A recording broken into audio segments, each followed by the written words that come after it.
My bracket is still perfect. Welcome back to Hoops Perfect. HD. This is our Hoops Miss HD any. report, Sweet 16 edition. Woohoo! David, What's go that? back to watching the CIT. We got a show Oh, to do. okay. Well, it's a good game. It's at the time we're recording this, we're tied with a minute to go in the opening round of the CIT. And hey, well, there's more people watching this than there are watching that. I'm your host, Chad Sherwood. We've got David Griggs and John Titel up top. On the bottom row down here, we got John Slika and the test pattern that is Lee Del Vecchio. Lee, welcome back. Been a long time since you've been on a podcast with us. Where the hell have you been? Yeah, I'm suddenly regretting this decision. Just through no fault of your own, or John's, or even John's. What? Shut up, you stupid test pattern. He likes quarters. He's got issues. They're coming. You know it's happening. No, they are not. I will not permit it. I will do anything in my power to stop that from happening. You need to do a lot more. Well, our plan for tonight is to go through and talk about everything that's happened so far in the NCAA tournament, tell you what's going to happen from here on out. One thing that happened last week, though, is 7 of us were on this podcast. We all gave Final Four picks, and I believe there is one and only one person left who actually has his 4 teams still alive: Kentucky, Michigan, Villanova, Kansas. That's all I got to say. But to move on, let's actually pull up the games. How's that, David? Oh, okay. Pull up the games. I can do that. There we go. Oh, wait. You're talking about the bracket. Do you want to pull up the CIT? No, I don't want to pull the CIT. It's going on right now. You said the game, not a cry for help. We're going to start things off with a minute to go. In the South region, the region of insanity, we might call it. And Titel, let me start with you and the game of the tournament so far. We almost never thought it would happen, and to see the way it happened between UMBC and Virginia last week was just unbelievable. I would say get rid of that almost. Like, I never, ever thought it would happen. I actually had submitted – there's this thing called the Sloan Sports Analytics Conference that they do up in Massachusetts every winter. And occasionally they'll take – I guess every year I think they'll take submissions from the general public. And so several years ago, I don't remember when, I suggested a topic that we will see in our lifetime: a number 16 seed win a game against. I can't say I honestly believed it. I just thought it might be attention getting.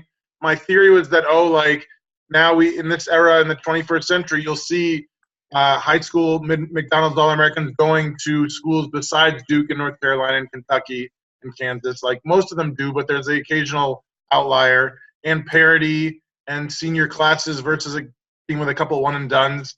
But in good conscience, I didn't believe myself, and that's why they didn't pick my paper, amongst many other reasons. And I still don't believe it happened. If they played 99 more times, I would pick Virginia 99 more times. A couple of things about this. We've been – if you've been following us, I need to brag on us a little bit. We've been big on this UMBC program for the last couple of years. Last year, I think we talked about how they were one of the biggest turnaround stories in all of college basketball, and they were. But one of the biggest surprises to us was still that win at Vermont. And I remember being kind of disappointed because, not that we don't like UMBC's program, but that Vermont was good enough to win a game in the round of 64. Oh, boy, did we not know what was in store for next. It was stupefying. I always thought that if a 16 ever beat a 1, it would look very much like what we normally see when a 14 beats a 3 or a 15 beats a 2. It's nip and tuck the whole way. They stay in it, and they stay in it, and they stay in it, and then somehow at the end of the game, they're ahead.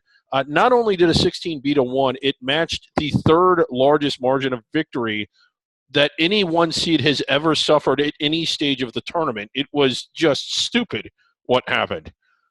And on top of that, I guess the other big winner coming out of that game was the UMBC Twitter account, which entered the game with 4,000 followers. As of earlier today, we were one of them. One of them. Lee, as of earlier today, they were up to 108,000 followers. Some classic tweets coming out of UMBC during that game. And that seems like more than the number from before, significantly. Yeah, no, look.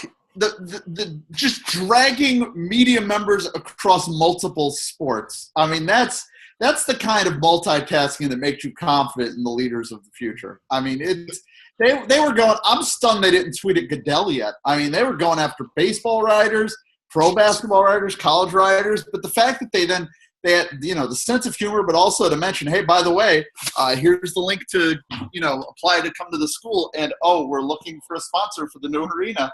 That was smart. It'll be interesting to see where this, goes from here. But my thoughts are basically the same as David's. Like, I thought we would see it someday.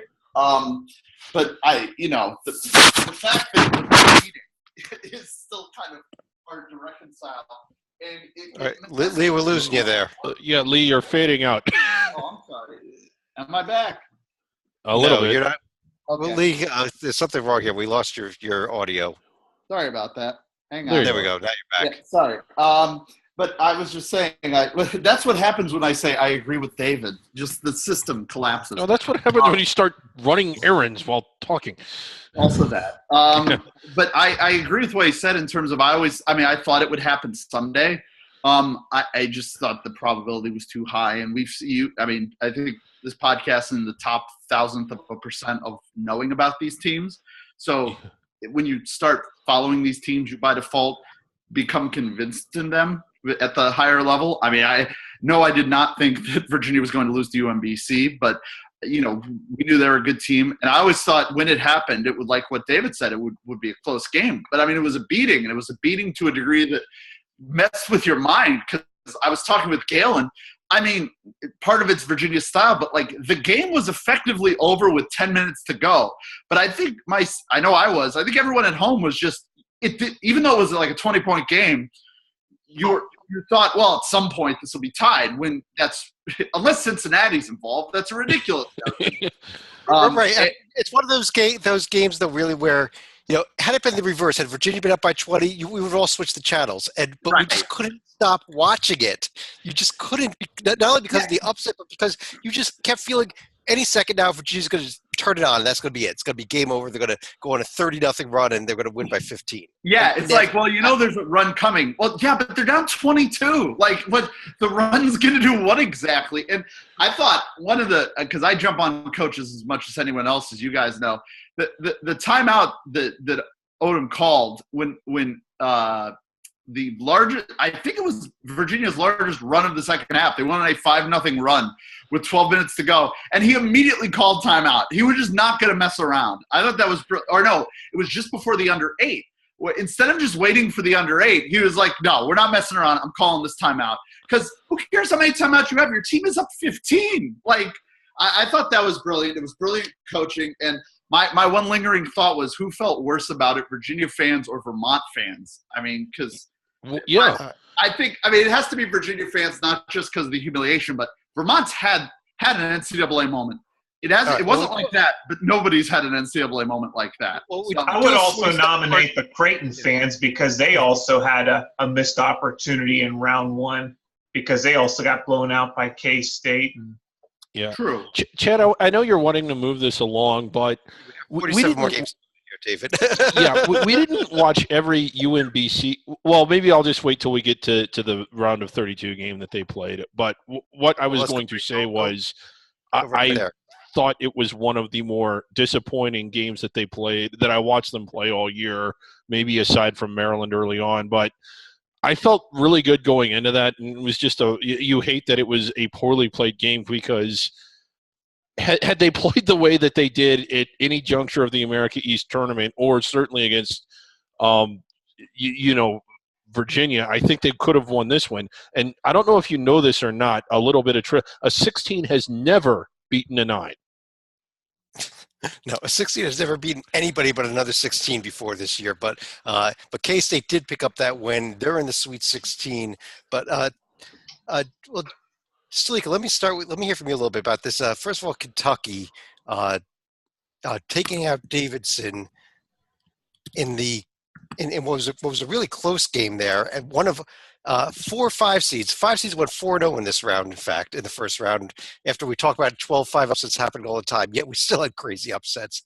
But the Kentucky advancing all the way to the Sweet 16.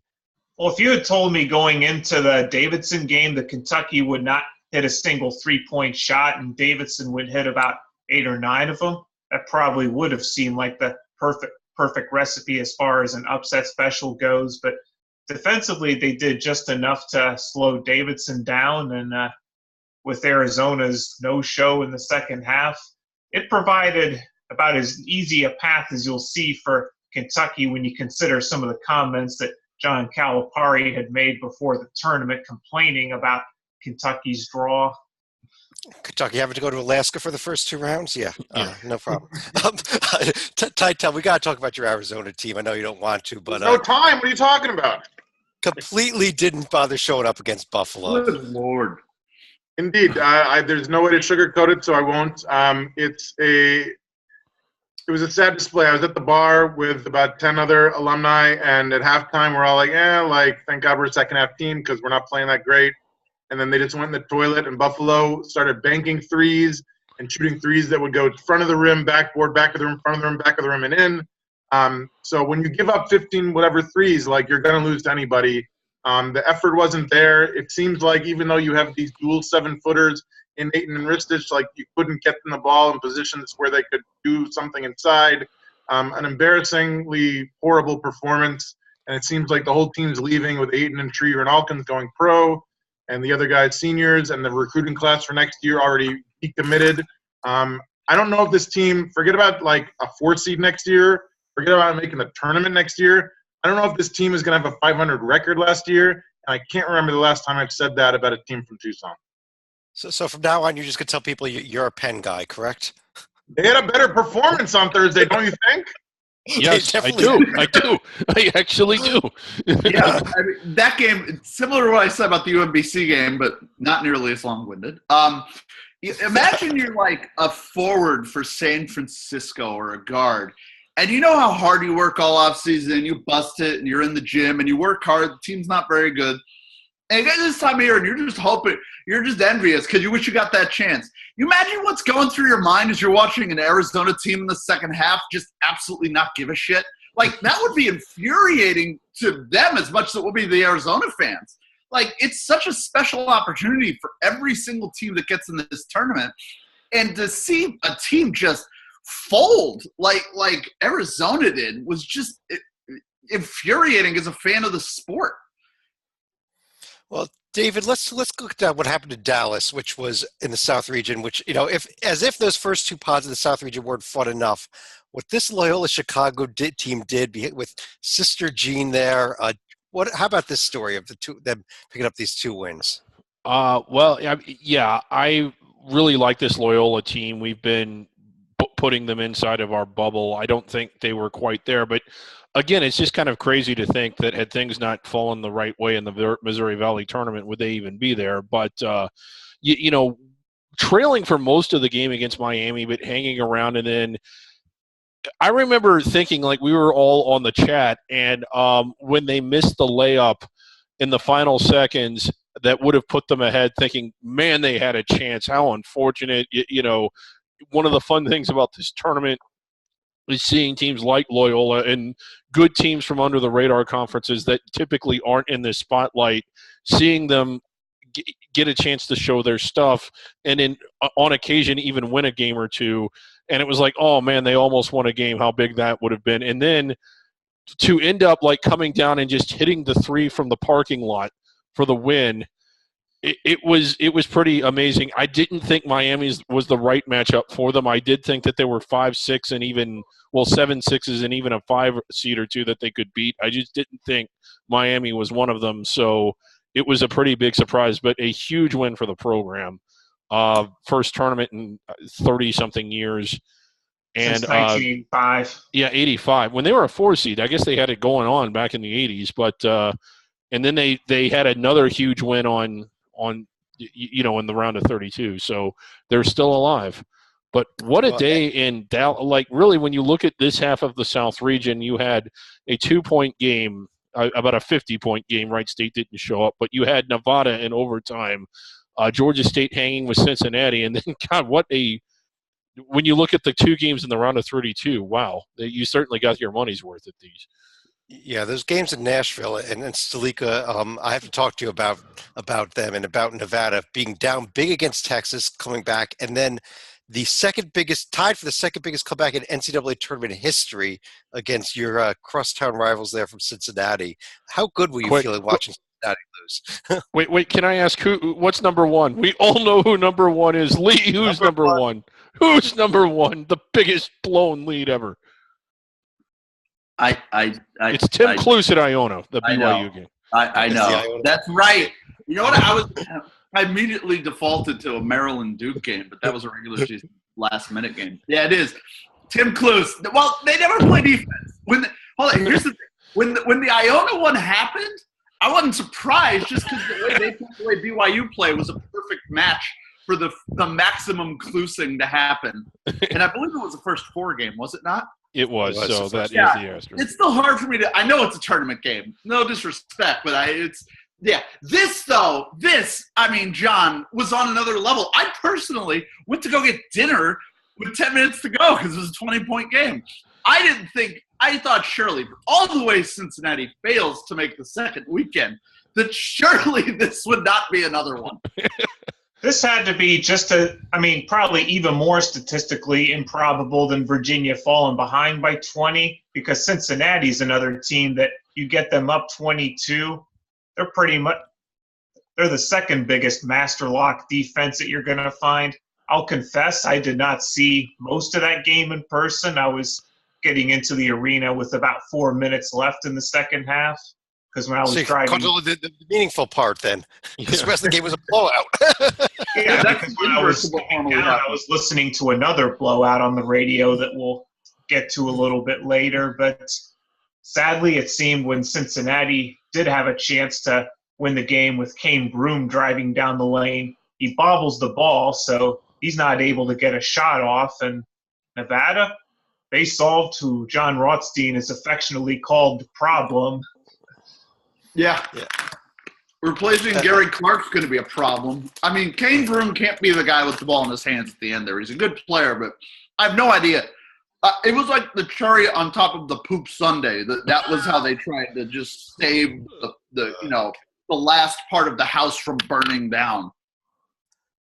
Well, Titel, we now have, for the first time ever since they started seeding teams, none of the top 4 seeds made it to the regional semifinals. We've got a 5, we've got a 7, we've got a 9, we've got an 11. Who comes out of this mess at this point? So it's easy to say Kentucky because they're the best remaining seed and they have all the talent. They are the youngest team in the nation, so that is some cause for concern. I think that even though like Cinderella is smiling on this whole freaking region, that I'm going to go with Kentucky just because Calipari has proven he can coach in March. Obviously, the fact that they can win without making a 3, like was said, is amazing. If you don't like betting against God and Sister Jean, I wouldn't necessarily think about that. One stat I want to throw out there, if you look at the 2015 NC State Wolfpack, why would you mention that, John? They had the Martin twins and Cincinnati's Kyle Washington, wait for it, coming off the bench. Mark Godfrey is the best recruiter in the history of the world. Yeah, well, there might be some reasons for that that may be coming up in a state of California court near you. Well, let's go ahead and switch regions here. And Sleeka, I've got to go back to you. I know you don't want to hear it, but let's start in the other games that were played in Nashville, if you don't want to run away, where Xavier, we thought, looked comfortably into the Sweet 16 yesterday until something happened against Florida State.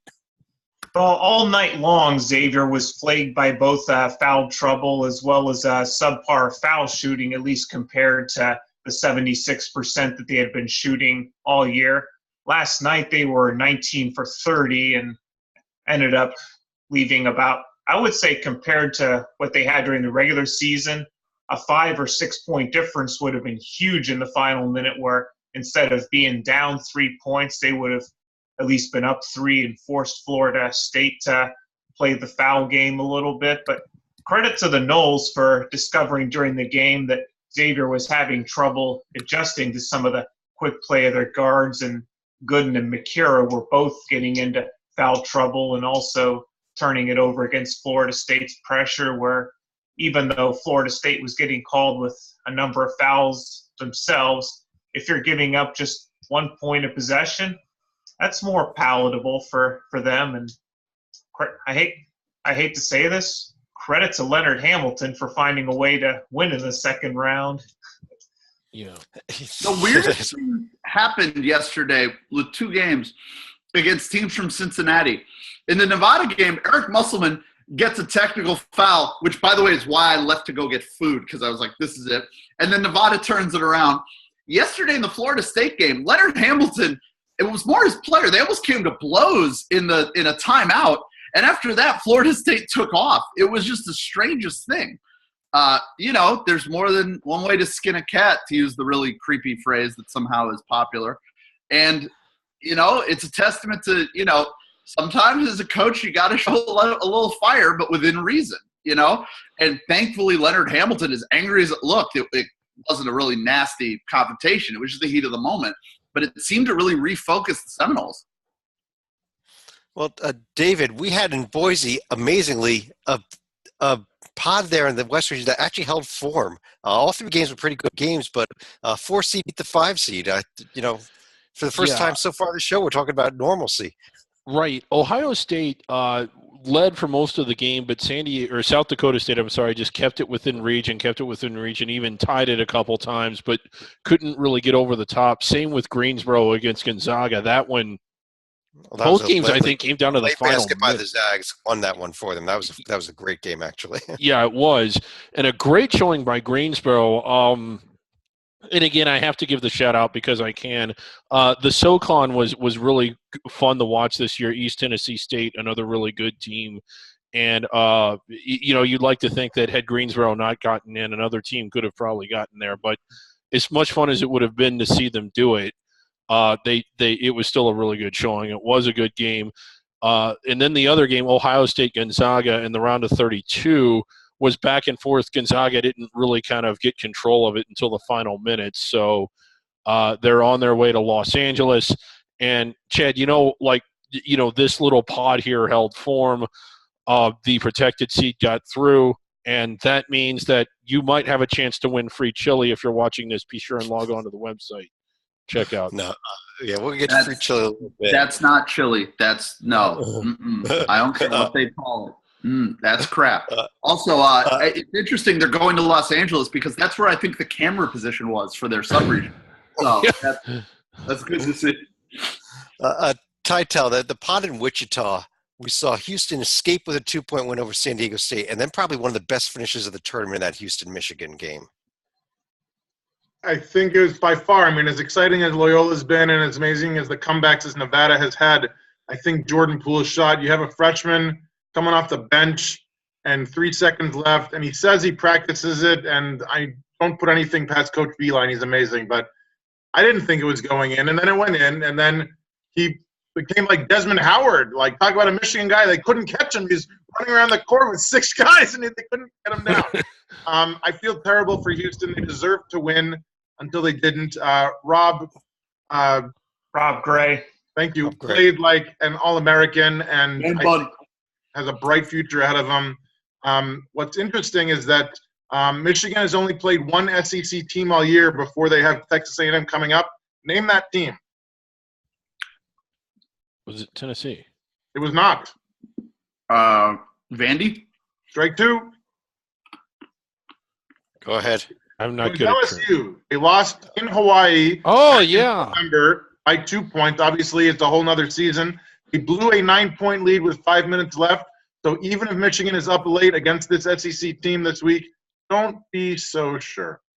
Yeah, and Houston, what it came down to was missed free throws. I mean, three huge missed free throws late. Yeah, it was really just – Chad, just as someone who's watched Houston this year, it was – they're not a great foul shooting team, but they're not terrible. And it felt like it was the number of things that had to break against them really was what we saw. But it felt like, it was not going well. That last minute seemed to be building to an awful crescendo for them. And the thing that anybody in my neck of the woods is talking about is like Kelvin Sampson did a great job. You got to guard the inbounder.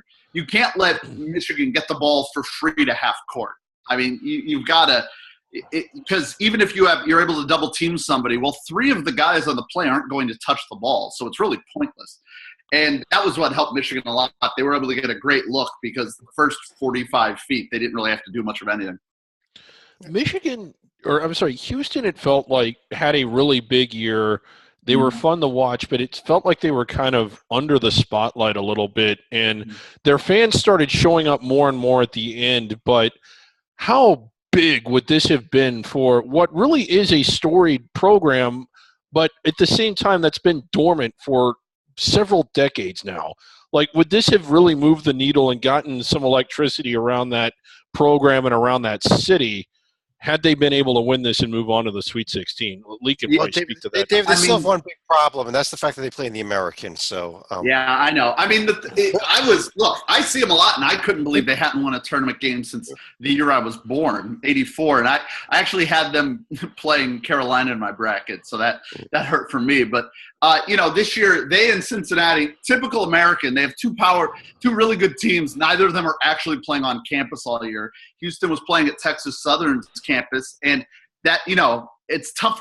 Houston never drew at home, even when they were getting better the last few years. But I was surprised. UConn played there the last game of the regular season, and they actually had a really good crowd there at Texas Southern. And so next year they go back on campus, and as disappointing and as much of a punch in the gut this exit is, the fact that they returned so much, I think there's really no reason why Houston shouldn't have some really great crowds next year at home, similar to what we saw at SMU at Moody when they were building things up a couple years ago. So I do think that as empty as it's been for Houston basketball, as awful as that game was with the ending, that I think they're going to be really probably the class of the conference next year. To what degree you respect that? I actually also think they're good. All right. Well, we've got one more pod to hit here in the West region. And Tytel, of all the games that I saw this weekend, probably the most shocking, after Virginia, was what Texas A&M did to North Carolina yesterday. I still haven't figured out what the hell happened to that game. I didn't think size mattered in the tourney. I thought it was about having great guard play, but Tyler Davis and Robert Williams combined in the 2 games, 53 points, 51 rebounds, 9 blocks. I mean, like at Twin Towers. I mean, this was the Texas A&M team that we saw against West Virginia opening night of the season, suddenly coming back, though, after they disappeared for 3 months in there, wasn't it? Yes, they've had injuries and suspensions, as everybody can tell you and remind you. So I was still stunned. I mean, both the way that they dominated and the fact that they did it against the defending champs. Right. And Stalika, we now have a West region set up with Florida State, Gonzaga, Michigan, A&M.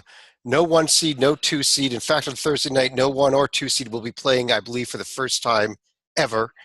So what do you think happens with this region?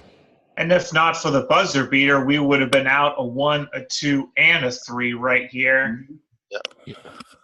So but honestly, I like Gonzaga probably the best out of these 4 teams, and even had Xavier survived against Florida State last night, after seeing both teams play, I would still like Gonzaga's chances out of this bunch of 4 right here. But A&M can certainly make things interesting. I think they'll probably beat Michigan, but probably just fall a game short in the West.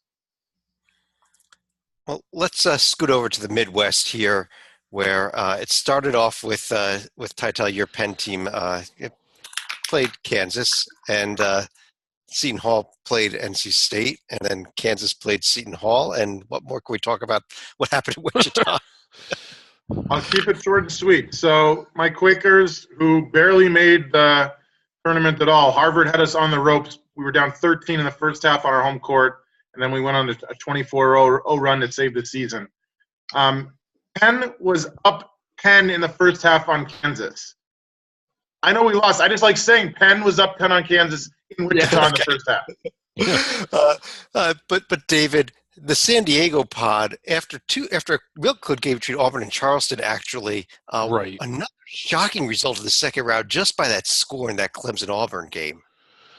Yeah, it was kind of shocking. Auburn had been kind of fading. In fact, I was half expecting I was actually expecting a 12-13 game here with how well New Mexico State has been playing versus like Clemson, while having a big year, lost such a key player to an injury and just hadn't looked the same since then. Auburn also dealing with injuries, but Clemson just boat raced them. I mean, blew their doors off, blew their roof off, blew the whole damn car up. And you just kind of hate it for Auburn, because I like to say that this is a program that hires the right people and has done things the right way. And you just hate to see them go out against Clemson like that. Yeah, In some ways, we're starting to see some parallels between Clemson's last Sweet 16 back in 1997 that also started red hot, including a fast start in the ACC, where both teams went into kind of a hibernation mode in February and March, but after regrouping, they had two pretty decisive wins. And if you remember your history from that year, they did go to double overtime against Minnesota before ultimately losing to the Gophers that year. But Lee, I've got to ask you what happened in Detroit, though, because I know you're a Jim Boeheim fan. Before you do, because this is something you said. For me, Clemson-Auburn was by far the most shocking thing. Carolina doing that, I know they went out the way they went out. Well, also, A&M's really good. And, it's almost like a team where Luke May is their best player. I could see that exit happening. Clemson-Auburn was – I know Auburn had faded, but that was a savage beating. And I know that there are questions about Arizona going forward, but there are a lot of questions about Auburn going forward for very similar reasons. And I really wonder what the hammer is about to come down there, just as much as with Arizona. I mean, it wasn't even a no-show. It was like Auburn's season had never happened. I was so impressed with Clemson. And for them, they stuck with Brad Brownell. They're keeping things realistic. They got an arena renovation done where they had to play off campus for a year. And now I think Clemson, it's Clemson, but we said the same thing about Clemson football. Maybe now this is the start of something where Clemson can really move themselves into the upper echelon of the ACC with you. And I was going to say it's because, Syracuse isn't really the same as what they used to be. But, Chad, the new normal is that Syracuse gets into a tournament they shouldn't be in and then wins at least two games. And that's what happened. 3 games already. 3. They beat Arizona State also. Don't forget that. What happened was, for the second time in recent memory, a Big Ten team faced Syracuse and seemed surprised they were playing a zone defense. It was like they weren't expecting it. Just as when they played Indiana a couple of years ago. And it's enraging. Not just because I hate Syracuse, but just logic would tell you, why is this surprising? You're dead right. It looked like Michigan State had no idea what they were doing in this, especially in the second half. They had the lead a little bit most of the way. Then midway through the second half, they just, they collapsed. There was nothing there. I mean, I was surprised that it was only a 2-point final the way they were playing. The offense was atrocious. What's weird is that Syracuse was not playing much better. 1 of 8 from behind the arc. They allowed 29 offensive rebounds. I haven't checked if that's a record, but it sounds like a record, because how on earth does that happen in a major college basketball game? This is a Syracuse team that's been ranked in the 300s nationally in all the offensive ratings all season. Syracuse is going to suck. And all you got to do is put 60 points on the board and you win the game, right? Except I thought that Syracuse would suck from the free throw line as well. And if there's one thing that won them the game, they had a 24-11 advantage and made free throws over the Spartans. Not that Michigan State is amazing at getting to the line or converting. Syracuse is a terrible free throw shooting team for as long as I can remember. Absolutely. That's a great call. And I can't even say Syracuse played good defense because Michigan State got the ball back every time. How do you get that many offensive rebounds when they shoot 61 field goal attempts? That is a disgraceful loss by Michigan State. I don't know who the heck's going to be the coach of that team next year. That is embarrassing, Michigan State. Go away. Oh, my God, I hate you. Oh, I'm sick of Tom Izzo. It's not even just the Nassar thing. The guy's an overrated coach. You can't lose that game. You Let us know how you feel for real here, Lee. Oh! Sorry. Lee, I think the problem was Michigan State just wasn't expecting that zone. Yeah, no, well, and, it's not like I dislike Michigan State at all, having to endure an entire Final Four in person of how Michigan State saved Detroit. Well, the game was in Detroit, and if Detroit had been saved, they killed it off again, because that was an atrocious offensive performance. There's just no excuse for that. None. And I don't care if you haven't seen the zone or you have seen the zone.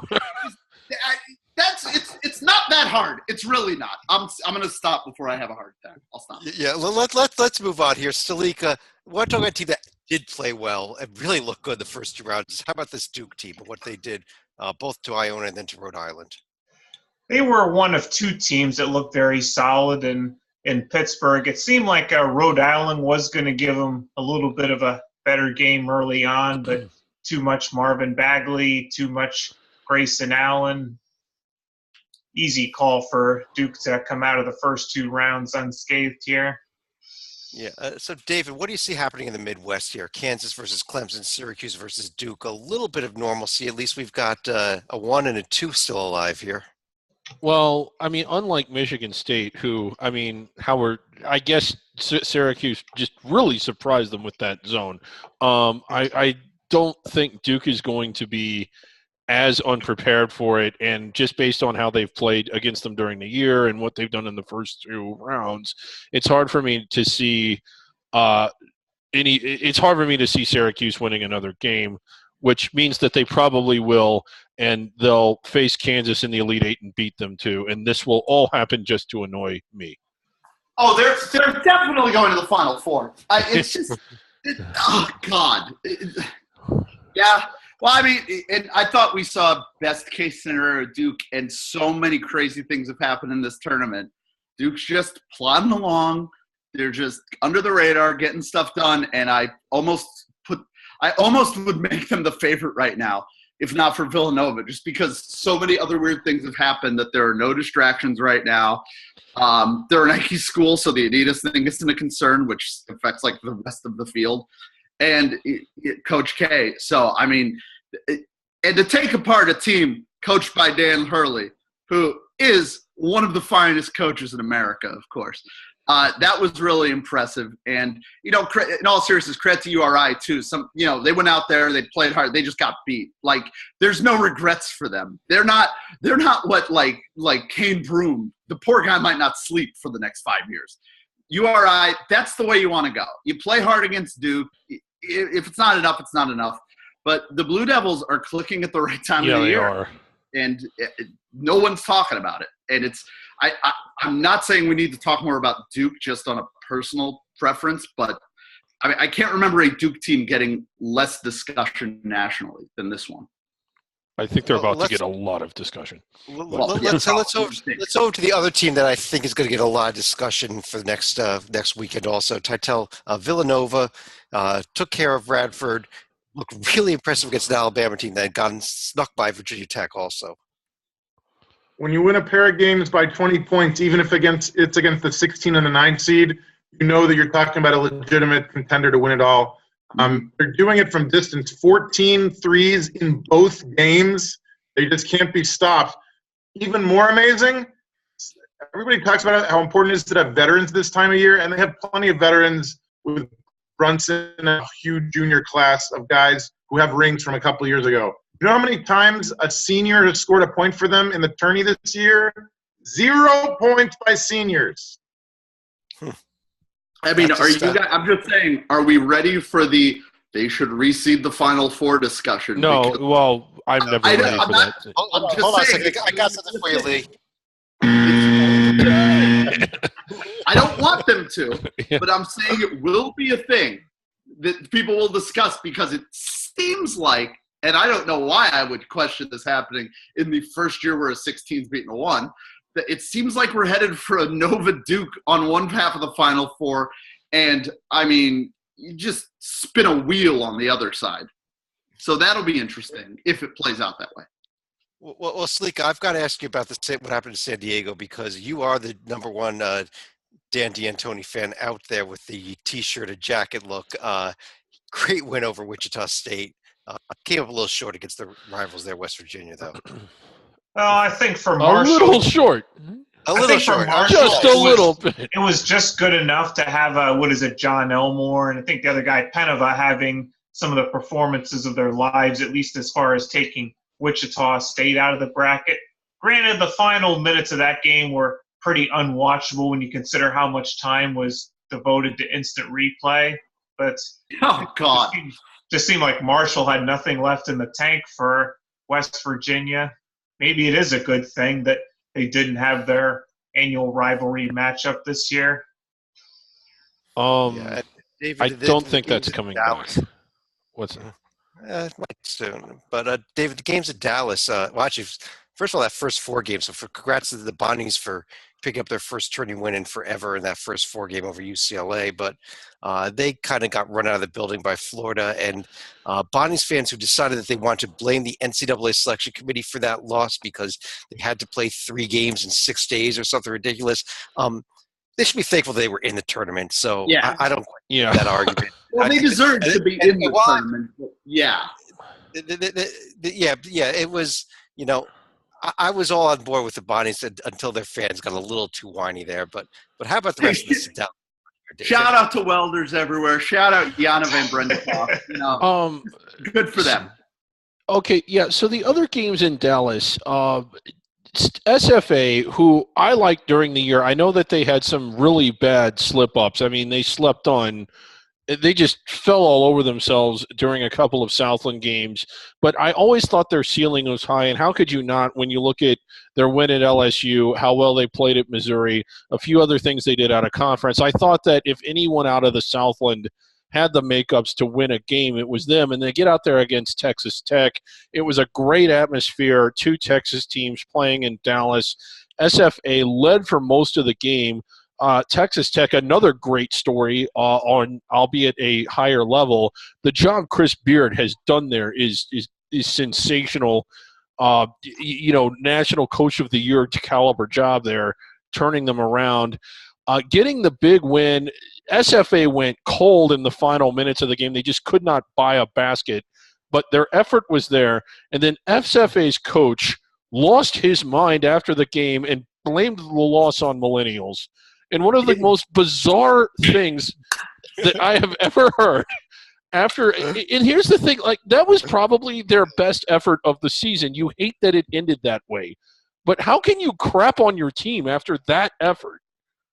Am I wrong in that? You all saw the same thing I did, so I'm curious. Well, I don't know if it was more bizarre than Cronin's post game, but it was. Yeah, it's a newer coach, frustrated. They'll be back if they can just keep their coach for a little bit here.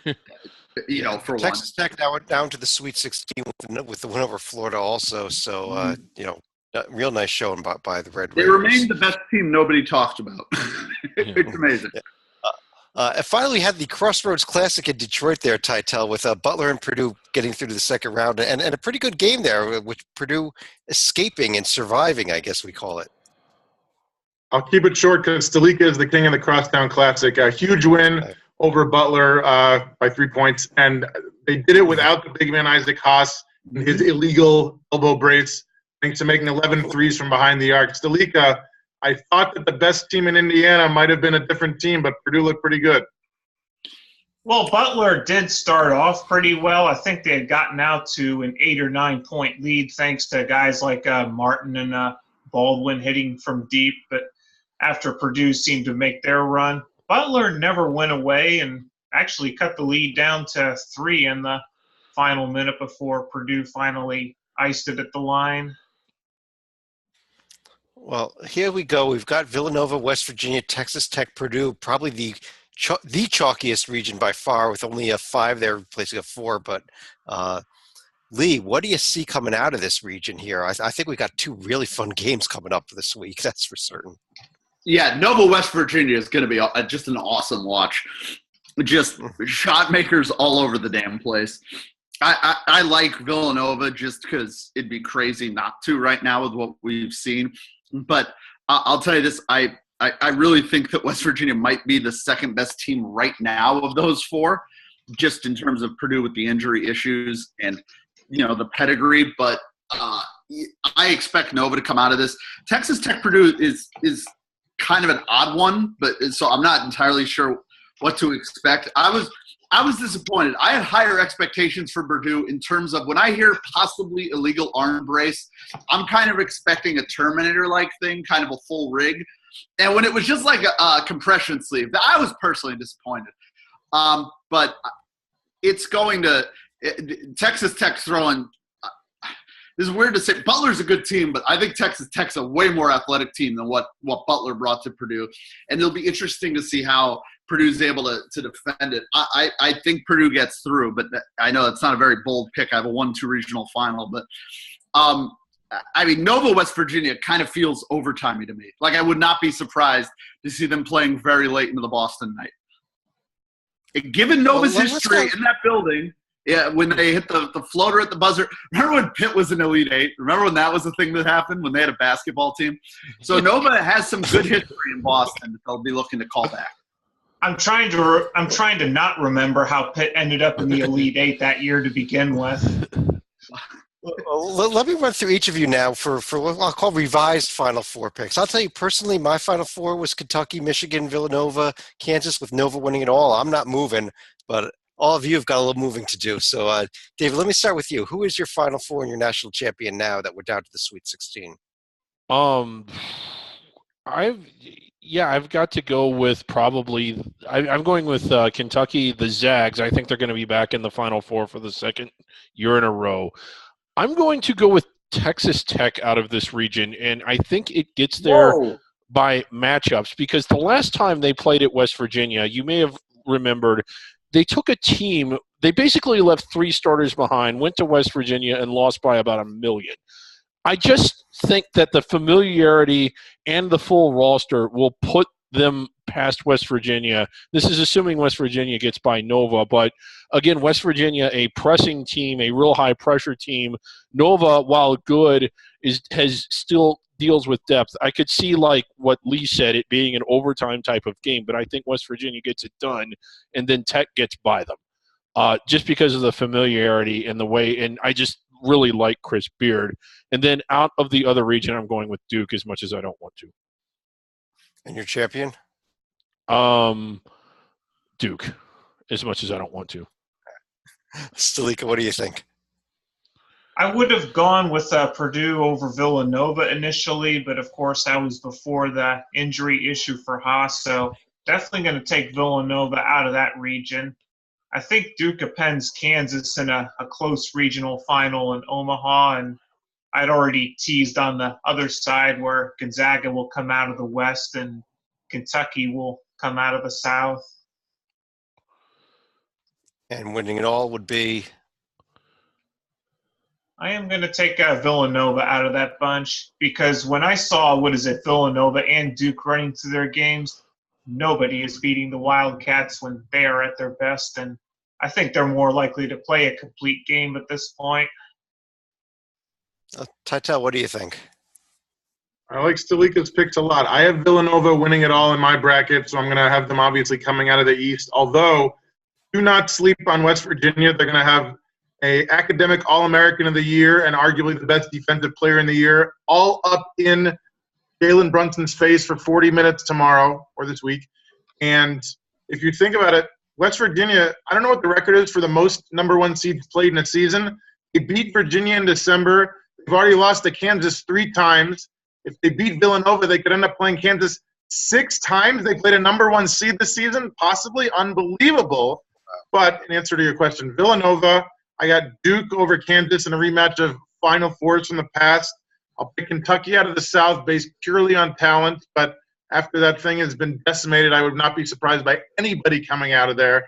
And I had Gonzaga in my Final Four. I have some doubts because they've looked very average, but I'll go with Villanova, Duke, Gonzaga, Kentucky. Little fun fact, Titel, Seton Hall is also 0-6 against number 1 seeds after this weekend. Ooh. They lost 3. Yeah, they lost 2 to Xavier and also, wait a minute, no, not 6, but they did lose to Villanova twice, so they're still going to be 0-5 and within the ballpark. Yeah, I mean, if you were in the Big East, you had 4 at least games. So, Yeah.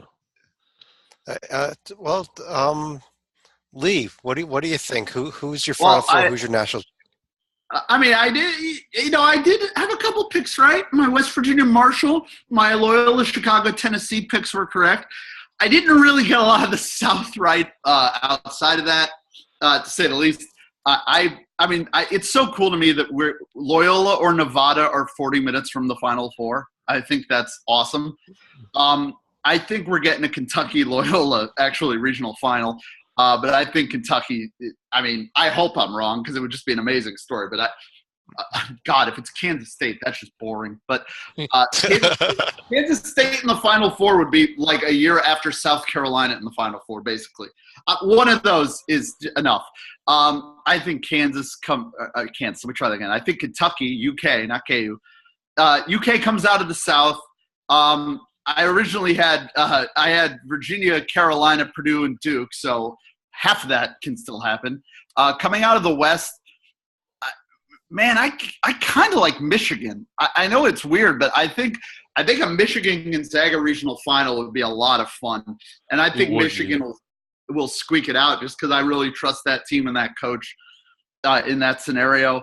Out of the Midwest, like I have Duke, but I mean, it would make complete sense for the universe to piss me off and have Syracuse somehow getting to play Clemson instead of Kansas too. Like, I think Duke will get through that. And then, I mean, the team I picked to win it all, which was kind of a bargain pick. I didn't realize how few people would pick them, and it was before the injury. I had Purdue winning the whole thing, which in a vacuum sounds ridiculous, and even more so now. But I don't anymore think that Purdue will come out of the East, even though that's what's in my bracket. I do think it'll be Villanova, and I'm going to pick Nova to win it all out of the 4 of them for the exact same reason Salika just gave. I trust Nova more to bring it for 40 minutes, even though I think Duke's ceiling is higher. Like, it's obvious Duke has a way higher ceiling because of their talent level, but at a certain point, when you're 35 games into the season, it's ridiculous to expect it to show up at this point when, while it's been good and while I think they're playing their best basketball of the year right now, I don't think they're going to reach the heights that everyone thought they would back in October. That could still be a Final Four trip, and that's not bad. I just think Villanova is a more reliable team, and I think Nova over Duke in one semi. I've got Kentucky over Michigan in the other semi, and I have Villanova. I have an all Wildcat title game in my head. I've got Nova over Kentucky in the title game. I'll tell you what, on that note, let me go ahead and pull that down and run through each of you for any other final thoughts about what we've seen, what's coming up, or anything else to do with college basketball at all. Salika, let me start with you. We didn't hit on this when we were mentioning Kansas over Seton Hall, but Angel Delgado had one of the all-time stat lines in his final game, 24 points, 23 rebounds. I believe that was the most anyone has ever done against a 1 seed going since 1984, I want to say.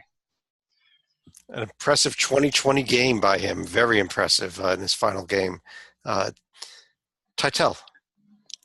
I just want to give a little shout out to Kelsey Mitchell of the Buckeyes. So she finished her college career tonight in a 95-78 loss to the Cinderella story, number 11 seed Central Michigan making the Sweet 16. 3,402 points, number 2 all-time in D1 women's history. What's funny, she's not even Kelsey with the most points, because Kelsey Plum of Washington last year finished with 3,527 points. That being said, those ladies are number 2 and 3 all-time, men's or women's. Maravich, of course, from LSU, 36-67, number 1. Congrats, Kelsey Mitchell, on a fantastic career. And I do want to add a little bit to John T's final thought, because Central Michigan and Buffalo are going to the Sweet 16 for the women this year. Yeah, and Salika, can you correct me if I'm wrong? I think this was Central Michigan's first ever tournament appearance as well on the women's side. But I'm not necessarily certain that was their first appearance, but it was their first victory against LSU the other night. Okay. Lee, any other final thoughts from you? Wow, I know Chad is as thrilled as I am that we're now a women's basketball podcast. It's interesting. On the women's side, my point as a UConn fan here. Yeah, no, I mean, They won by third as many points as they did in the last game. Fire Gino. It's a movement, people. I am sick of the lack of standards of this. No, to that end, I mean, the MAC in the women's side is similar to what I wanted to talk about, which is Conference USA on the men's side. I'm really interested to see going forward if they finally get some respect. Now, the MAC got respect in that they had 2 teams picked on the women's side, but they're both 11 seeds, and they're both going to the Sweet 16. Whereas with Marshall's win, I believe that's 3 out of the last 4 years in which Conference USA's representative has won a game in the NCAA tournament. And for as much of a tire fire as Conference USA has been with realignment, with TV deals, with if you can find the games, their teams have brought it in March. And I'm really congrats to Marshall for, it ended poorly for them, but a great job in the first round. And I'm interested to see if this is maybe a turning point where maybe there's some positivity in that conference. Because as a basketball league, Conference USA is really starting to get things together. And I'll be interested to see what their out-of-conference schedules look like for the Marshalls and Middle Tennessees next year. As always, I hope they will get some opportunities, but I wonder if they will. Not to be confused with St. Mary's, who actively avoids any sort of challenge and deserved everything they got. It's actually 4 years in a row. 4 years in a row. 4 in a row. UAB. USA. So shout out to the UTSAs and the North Texases and the Florida alternate universities of the world. Good for them. And it's good to see maybe that conference is going to get a little respect back, you'd hope. And maybe next year they get maybe their team can wear white in the first game. Who knows? David, let me let you finish things off here. Your final thoughts. Okay, to build a little, 2 things. First, I'm going to build a little bit on what Lee said, but just a little bit.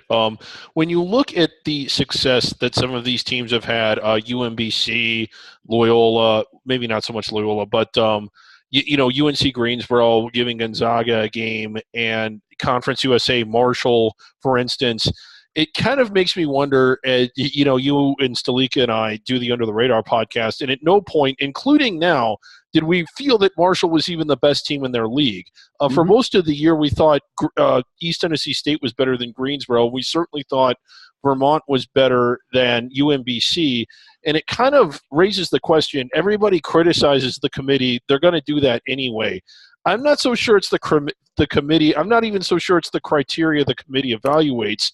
The real problem is just during the season, there are too many good teams outside the Power Five that just aren't given the opportunities or the platforms they need to prove themselves. And I think that's what needs fixing. It isn't the committee needs to take more mid-majors or this or that. I think that they need to come up with some sort of way to get these teams more chances. Now, I don't know the best way to do that.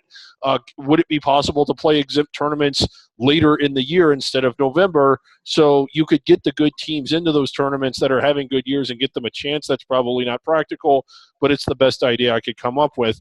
And the committee does get things wrong. They did get things wrong. That's why we've seen so much carnage. And one of the things that they clearly got wrong was that they didn't take Nebraska. They didn't consider the dark web conspiracy. Oh, God.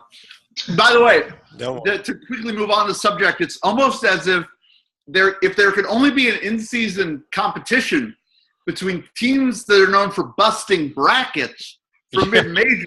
If only there was a better way. Bring back bracket busters. Yes, and bring it back in a bigger degree. Instead of one game, make it 2 or 3. Like put them in groups of 4 and play round robins. How about instead of bringing back bracket busters, every conference expands their schedule and now there's fewer chances? Because that's what's happening instead. Yes. Well, this is going to be the subject of probably multiple off-season podcasts. But on that note, I want to finish things up here. For those of you that wanted to hear about the NIT, the CBI, the CIT, David is going to be doing about half an hour on that all by himself right after I hit the stop button on this recording. So those of you that want to listen to that, feel free to. There's one other tournament we've got to very briefly mention before we end here. A little bit of bad news about our ACA tournament.